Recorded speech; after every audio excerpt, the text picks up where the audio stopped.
Hi, I'm Peter McVeigh of Texas Rangers, and I'm here to talk about Gary Ward's hitting tape. As you know, I was an Oklahoma State Cowboy before I was a Texas Ranger, and I had a lot of hard work over there at Allie P. Reynolds Stadium, and I really learned a lot from Coach Gary Ward, and he's coming out with a hitting tape. And if I was to say anything about the man, he is a very knowledgeable. I don't think there's anybody that knows about hitting more than Gary Ward does. And I believe that, you know, if you listen and you're willing to work and you're willing to try his views on hitting, that, you know, he'll help you quite a bit.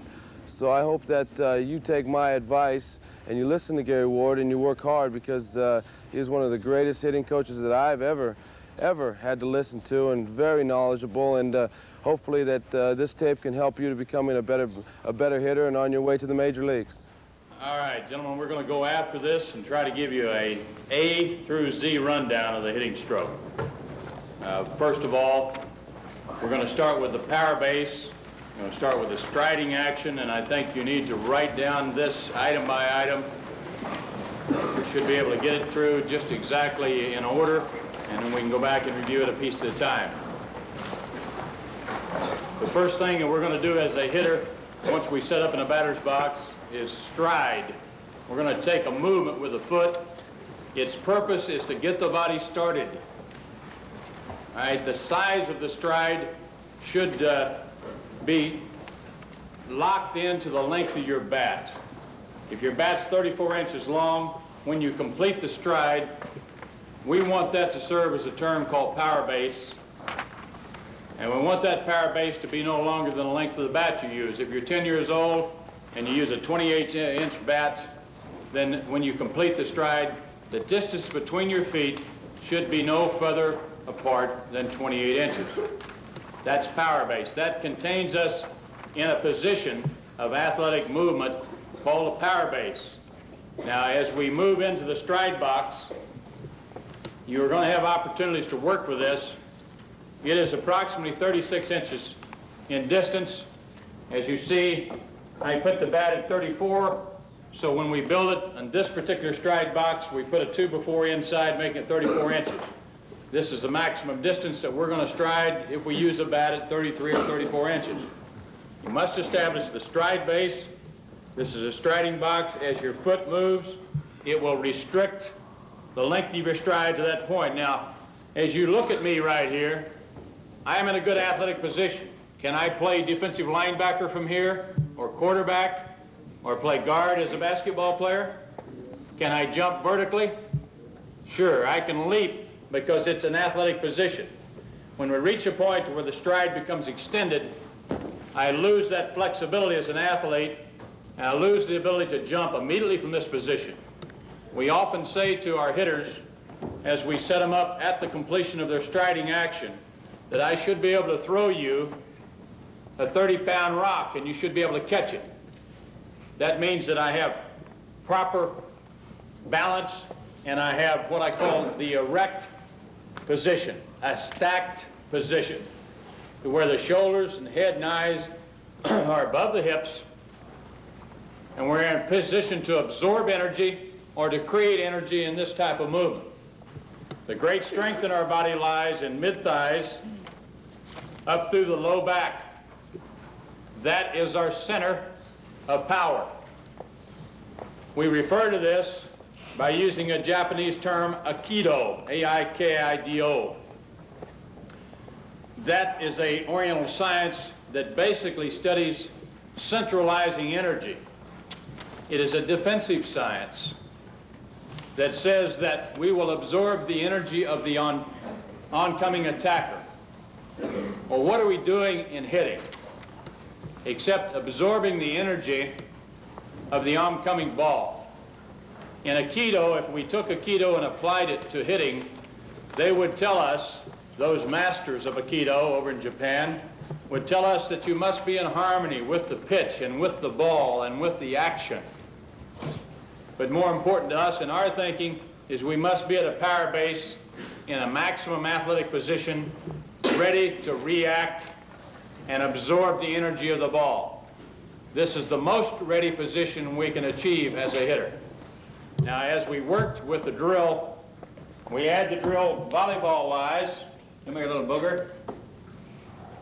The reason we use the volleyball between the knees, and it could be a soccer ball or a basketball or anything that gives you distance, and you may need a little bit more distance, is placing it in this position brings the knees inward, and it reduces the distance between the feet and centralizes the weight.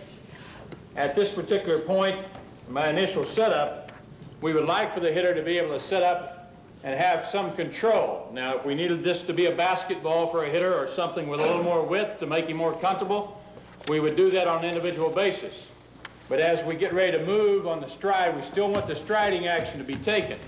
As the striding action is taken, we probably are going to lose the ball unless you put a little glue on the sides or you make it more adhesive.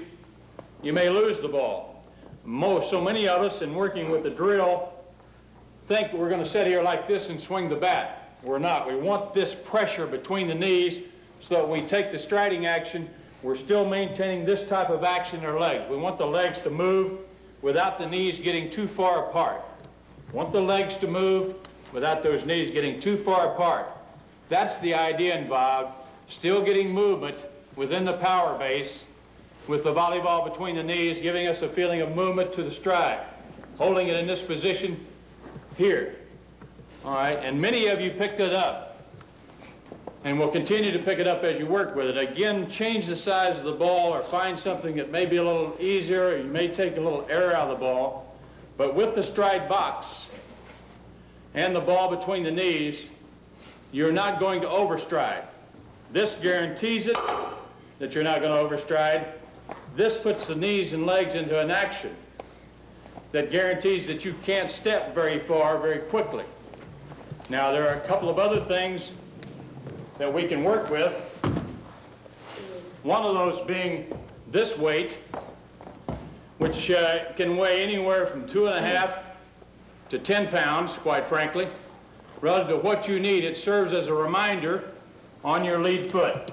As we strap it on,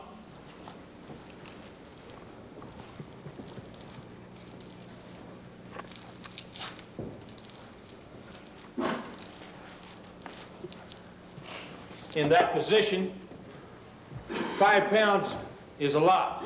Most of you little guys, when you put it on last night, it's just about too much, huh, Mac? Most of the smaller players may use a 2.5 pound. We may move it up as we get used to it. But immediately when we start an action to the stride, we're immediately aware of that additional weight on the front foot. And it makes us have a tendency to pick it up more in order to move it instead of it leaping or jumping. We don't want the stride to be a spasm. We don't want it to be a fear reaction. We want it to be casual. It is like gliding. It is like stepping out on thin ice. It is a starting action. All it does is overcome the deadness of the body. In the laws of physics, we refer to this as overcoming inertia. A body must get into action. A body in action has a tendency to stay in action. Once we start the sequential movement of hitting, this is gear number 1. We're trying to keep the distance between the knees down, correct? With a good power base, that's the term you hold on to. So if you think ahead in hitting, think about the distance between the elbows as well. They're both important. Think about all the activities you do as a good athlete. When you jump, are your knees spread wide apart and your elbows wide apart? When you run, are your knees well spread and your elbows flapping wildly in the wind? When you swim, are your knees and elbows in alignment? Most everything that you do in athletic skills that you can think of requires the knees and elbows to be relatively close together to guarantee athletic ability, agility, compactness, and execution of any highly defined skill. Don't forget the idea. As we watch young hitters work, I'm amazed at how much distance between the elbows some people get. This is what we're trying to avoid down here. Instead of having a hitter set up and get